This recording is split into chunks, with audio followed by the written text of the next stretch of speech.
Paano natin malalaman or saan natin makikita ang mga password na nakalimutan natin, especially Facebook at iba pang pinag-loginan mo ng inyong username and password?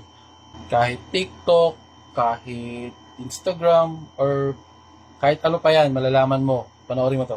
Pinakauna mong gagawin is pumunta ka sa Google Chrome. Punta ka ng Google Chrome. Then, itype mo google.com. Dalawa ang pwede mong gawin dito para makita mo yung mga password na nakalimutan mo. Una, itong tatlong dot sa taas, sa kanan. Ayan. Click mo lang yan. Pag click mo yan, makikita mo yung settings sa pinakababa. Pag click mo ng settings, makikita mo yung password sa baba ng search engine. Pag click mo yung password na yan, lalabas na yung mga pinag-loginan mo. Sobrang dami yan.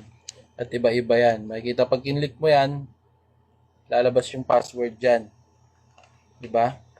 Pag lumabas yung password, makikita mo naka-hide. Pag click mo kinlik mo yung I na yan, makikita mo yung password mo dyan na nakalimutan mo. Then second is yung account mo na nakalagin dyan. I-click mo yung profile mo. Pag click mo ng profile mo, makikita mo sa baba ng pangalan mo, manage your Google account. Or pili ka ng account mo dyan na lagi mo ginagamit. Then pag click mo nyan, makikita mo sa taas, home, personal info, data privacy. Pindot tayo dito sa may security. Pag click mo ng security, scroll mo sa pinakababa. Ayan, halos pinakababa na siya. Makikita mo your saved password, password manager. So you have 22 passwords saved in your Google. Click mo yan.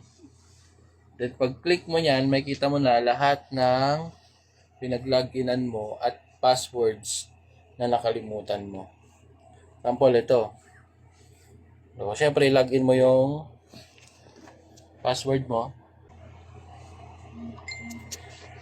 Then yun, same sa kanina. Lalabas yung hide na password mo. Then click mo lang yung I para makita mo yung pinaka-password. So yun lang.